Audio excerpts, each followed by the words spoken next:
भारताचे एक सार्वभौम समाजवादी धर्मनिरपेक्ष लोकशाही गणराज्य घडवण्याचा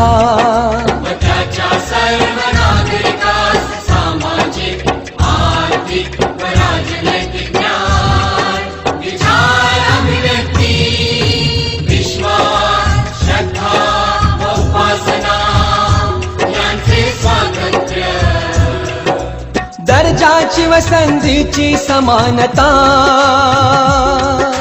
निश्चितपणे प्राप्त करून देण्याचा आणि त्या सर्वांमध्ये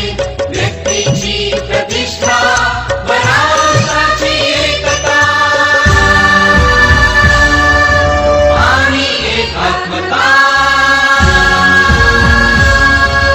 यांचे आश्वासन देणारी बंधुता प्रवर्धित करण्याचा संकल्पपूर्वक निर्धार करून